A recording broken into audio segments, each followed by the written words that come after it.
মশাবাহিত রোগের কবলে বাঁকুড়াবাসী ঘুরে ঘুরে কথা বলে পাশে থাকার আশ্বাস দিলেন আধিকারিকরা। বর্ষাকাল এলেই মশার উপদ্রব বেড়ে যেতে দেখা যায়, যার ফলে বেড়ে যায় মশাবাহিত রোগের প্রাদুর্ভাবও।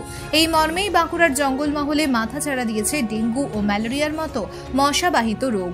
তুংচাড়োর গ্রামের বেশিরভাগ মানুষই এই সকল রোগের কবলে পড়েছেন। বাড়ির আশপাশে জমা জল থেকে জন্ম নেওয়া এই রোগের কারণে হাসপাতালে ভর্তি হয়েছেন অনেকেই। এই বিষয়ে স্বাস্থ্য কর্মাধ্যক্ষ মমতা সিংহ মহাপাত্র রানীবাঁধ ব্লক হাসপাতালে গিয়ে রোগীদের সঙ্গে কথা বলেন। তিনি কি বললেন শুনে নেব। দেখলাম যে ম্যালেরিয়ার ডেঙ্গুটার রোগীটা বেশি পাড়ায় পাড়ায় রানীবাঁধ এলাকায় বেশি হয়েছে। আমরা এটা তথ্য জেলাতেও নিয়ে গেছি, আমরা সচেতন করছি। আমাদের পঞ্চায়েত সমিতির সভাপতি, ব্লক সভাপতি থেকে শুরু করে আমাদের এসডিও ম্যাডাম এসেছিলেন। আমরা সবাই, আমি জেলা স্বাস্থ্য কর্মদক্ষ, আমিও পুরো ভিজিট করে যাচ্ছি। পঞ্চায়েত সমিতির সভাপতি এসেছে, বিওমিচ আছে, সবাই আমরা সতর্ক করছি গ্রামে।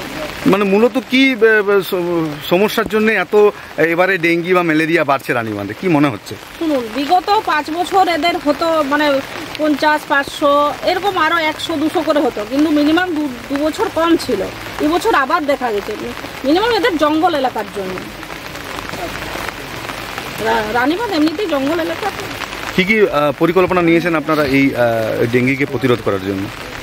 আমরা প্রত্যেকটা পাড়ায় বা ঘরে আমরা ব্লিচিং দিচ্ছি, স্প্রে করছি। ভিসিডি টিম আছে, আশা কর্মী আছে, আমাদের স্বাস্থ্য কর্মাধ্যক্ষ আছে, সবাই মিলে একসাথে আমরা যৌথ পরিকল্পনার মাধ্যমে এই পরিস্থিতিকে মোকাবিলা করছি। আপনার নাম? মমতা সিংহ মহাপাত্র, স্বাস্থ্য কর্মাধ্যক্ষ, বাঁকুড়া জেলা। এই বিষয়ে পঞ্চায়েত সমিতির স্বাস্থ্য কর্মাধ্যক্ষ কি বললেন শুনে নেব।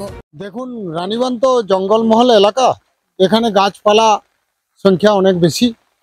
তা আমরা বারবার সচেতন করছি, কিন্তু ডেঙ্গু মশা যেহেতু এই মশাবাহিত রোগ, ম্যালেরিয়া এবং ডেঙ্গু দুটোই, এই মশাবাহিত রোগগুলো নিরাময়ের জন্য আমরা রানীবাঁধ পঞ্চায়েত সমিতির মাননীয় সভাপতি, জনস্বাস্থ্য কর্মাধ্যক্ষ, বিএমএইচ সাহেব, বিডিও সাহেব যথেষ্ট তৎপর হয়ে ভূমিকা পালন করছে সাধারণ মানুষের সঙ্গী হয়ে।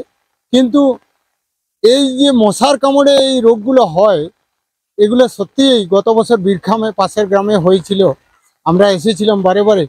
এটা যে জল জমা জায়গায় হয় তা নয়, ঝোপঝাড় অনেক বেশি, এখান থেকে মশারা এসে সাধারণ মানুষ তো সারাদিন পরিশ্রম করার পর তারা ভুলে যায় রাত্রিবেলায় মশারি খাটিয়ে ঘুমোতে।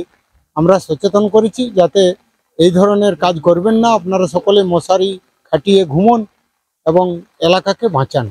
আমরা এখানে 2 মহিলা তো ওখানে বলে ওই যে আসছে, তুমি দেখুন কি বলছে। তো কি বললো উনি? কি বললেন? পরিষ্কার করব বলছে, বলবো সেইদিকে কোথায় বলছে, আমরা দেখিয়েই নি ওদিকে।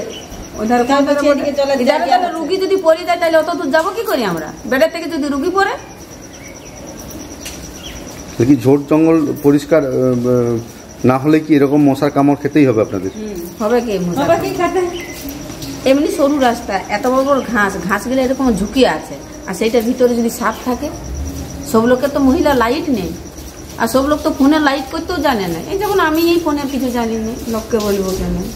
Bureau report BN1 Bangla.